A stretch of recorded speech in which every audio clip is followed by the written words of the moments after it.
I got fluent in French in 5 months, mainly by watching TV shows, YouTubers, and just consuming content like that. And that's not even to mention Spanish and Japanese. J'ai atteint le niveau B2 en juste 5 mois. Et en vrai, les gars, le truc, c'est que il faut que l'apprentissage d'une langue étrangère soit naturel. Parce que la manière la plus naturelle, c'est la manière la plus efficace aussi. By learning a language through TV, you're not only going to improve your vocab, but your grammar, comprehension, listening, and just speaking. It literally improves almost every single part of language learning. It follows the concept of immersion, where you are just consuming so much native content that it's almost impossible that you don't pick up the language. And this is also going to allow you to pick up the intonation, accent, and pronunciation super naturally as well. It follows comprehensible input as well, where you're going to be able to pick up new words just through context and visual clues. The emotional connections and the storylines make the vocabulary actually memorable, and the repetition across TV shows and YouTube videos is just going to make sure everything is reinforced and solidified in your memory. Now, first things first, let's cover the biggest mistakes that people make that you have to avoid when it comes to language learning using TV. So what you have to do is make sure that you're not going to the frustration zone where you're just unable to pick up anything, and make sure that it is comprehensible input. Next, make sure that it's not just always passive watching, because this is also going to limit your progress and not allow you to pick up things as easily and quickly and make those connections in your head. And finally, do not make this mistake. Do not just have subtitles in your native language all the time, because it is almost irresistible to not rely on these subtitles. And if you're not paying 100% attention, then it is so hard to pick up anything new, because our brain is just going to automatically default to the language we're the most comfortable with. And before you know it, you're just not even listening to your target language anymore. So with that out the way, let's get straight into the right way to learn languages with TV. First thing you have to do is make sure that you're choosing the right kind of show. You want to aim for something that has got clear dialogue, is on your level. So this is probably going to be things like cartoons if you're an absolute beginner, watching things like Peppa Pig and SpongeBob. And it sounds boring, but realistically, when it comes to language learning, this is such an effective way to do it, and it's a lot more fun than just going in textbooks and things like that. Now, this may sound really childish, but I promise you, it's really not that bad. It's what I did when I first started learning French, and it lets you pick up so many new words. So I really recommend it. And honestly, I moved on after a couple weeks because I'd already progressed that quickly and was able to start consuming a little bit more native content. Once you start getting better, like I just mentioned, you can then start just watching things that interest you. And as your level gets higher, the content is just going to become a lot more engaging.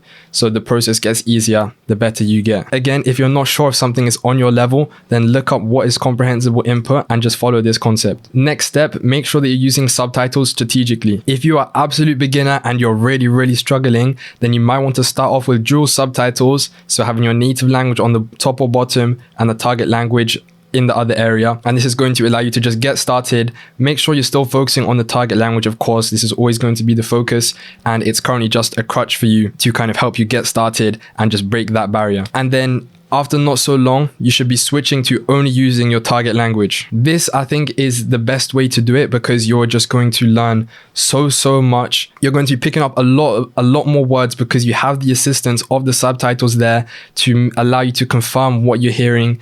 And especially at the beginning, it's so hard to pick up words or just even hear what they're saying because the sounds are so new to us.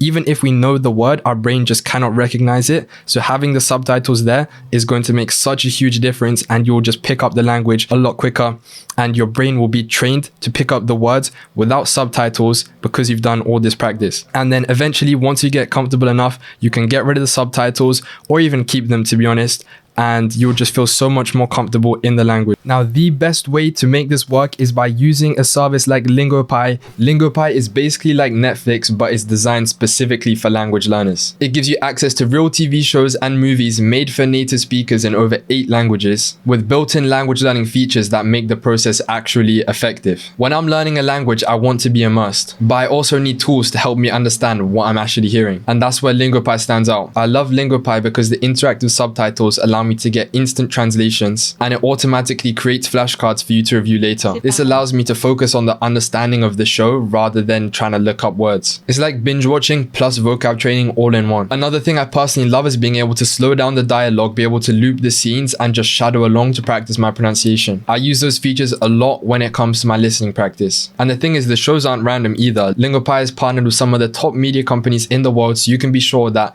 the content you're watching is real and local and is what watched by people in those countries, and that makes such a huge difference. If that sounds interesting to you, there's a free trial in the description, so definitely go check it out. Step 3, you have to make sure that you're actively engaging with the content in order to reap the most benefits from this. Make sure you're shadowing things out loud, so you're pausing the content and repeating what they've said in the most accurate way possible. You want to try mimic their rhythm, intonation, everything, just sound exactly like them in order to develop that really nice pronunciation and accent. Try and memorize some of the phrases that they use that you think could be really useful and applicable in your daily life as well, because this is just going to be so useful later down the line. If you want to, you can even take notes from these videos. Me personally, I tend not to, because personally I just like to try and absorb the content really naturally and not take huge breaks in between, so I can really grasp kind of what's going on. But if that's something that benefits you, that's definitely a good idea. Now let's go over some more common mistakes that you need to avoid when it comes to learning languages with TV. Now this kind of links on to what I just mentioned, but make sure that you're not getting stuck on one word or one grammar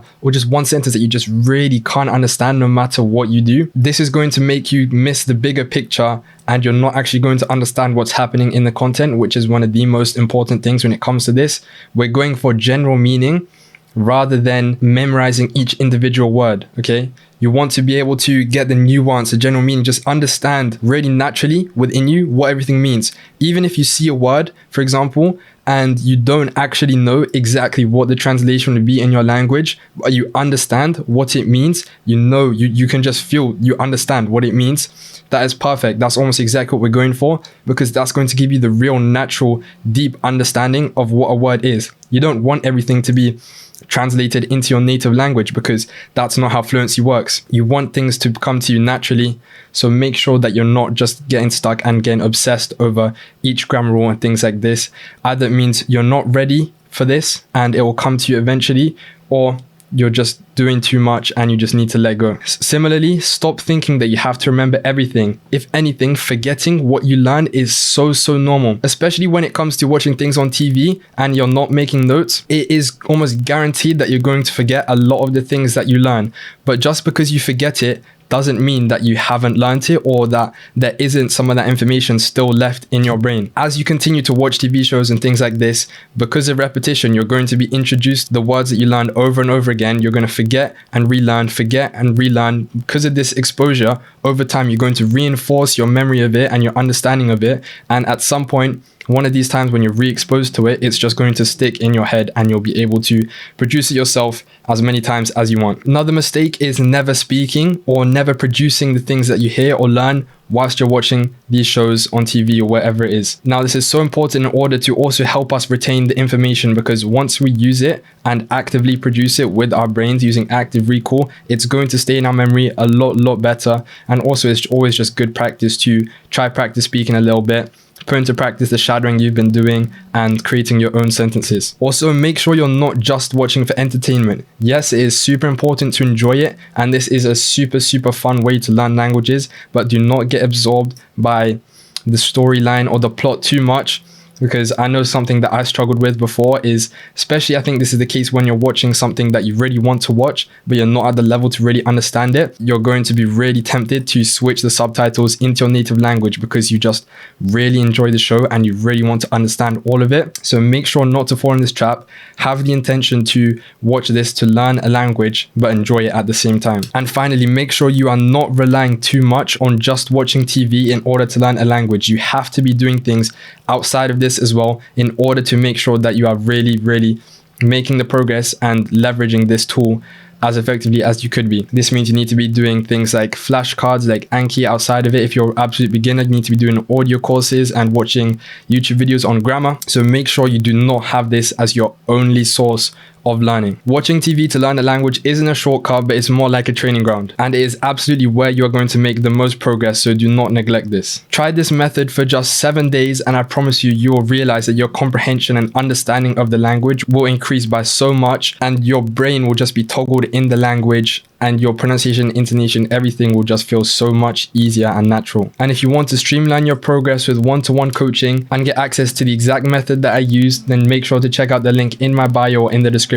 to join my community. Let me know what your favorite show is in your target language in the comments. Let's try build a list. I'll see you in the next one.